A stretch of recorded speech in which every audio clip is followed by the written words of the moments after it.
This is Andrzej Wajda. In 20 years, he will be a world-famous film director. For now, he's a Polish teenager, the son of an army officer and a student at cadet school. His country has been invaded by Germany from the west, and a few weeks later by the Soviet Union from the east. Poland, surrounded by enemy armies, is defeated within a month. Wajda's father, who left for the front, is taken prisoner by the Russians.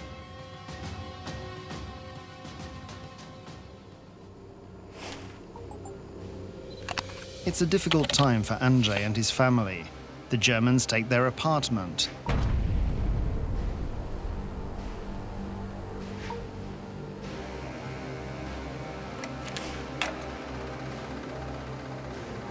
The west of Poland is taken by Germany, the east by the Soviet Union.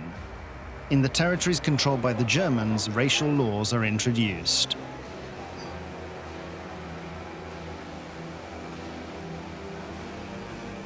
Ethnic Germans are granted privileged positions, while Poles lose many of their civil rights.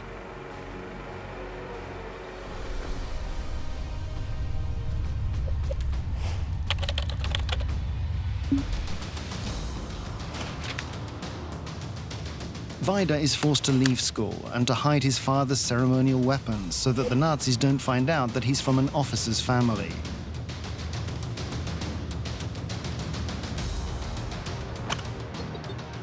Polish teenagers are forbidden from attending high school. Mass repression begins. Between September 1939 and April 1940, around 50,000 public and political figures, retired members of the military, members of patriotic organizations, priests and teachers are executed. There are more than 2 million Jews in Poland. They find themselves subject to the most severe repression. They're all forced to live in ghettos. 2 years remain until the final solution to the Jewish question. Many young people who refuse to cooperate with the new government are sent to do forced labor in Germany. To avoid deportation, Wajda immediately takes several jobs.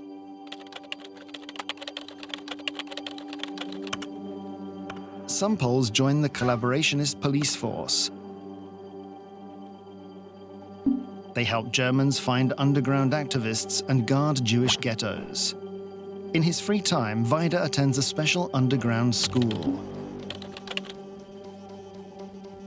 Resistance within the occupied territories becomes an organized, centralized mass movement.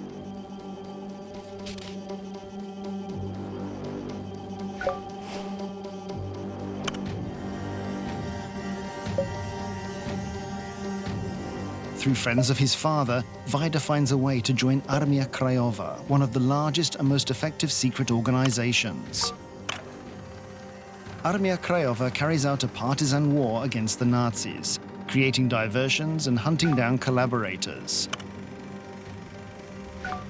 The government in exile in London coordinates underground activities with a well-organized system of spies and couriers throughout Poland.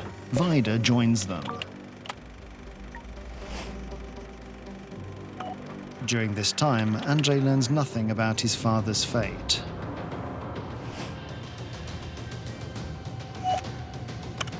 Only in 1943, with a change in the situation on the Eastern Front and with the goal of setting the USSR and Poland against each other, did the Germans publish some shocking information on the fate of Polish POWs at the hands of the Russians.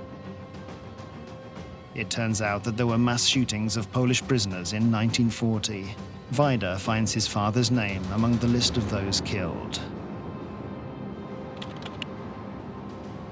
The executions of Polish prisoners of war will become known in history as the Katyn massacre, named after the forest where they occurred. At the end of the war, Poland will become a Soviet satellite, and the topic of Katyn will be forbidden for half a century. Only many years later, in 2007, will Wajda be able to make a film about it. Wajda will direct several more films dedicated to the 20th century history of Poland, to the time of hope and the fight for independence.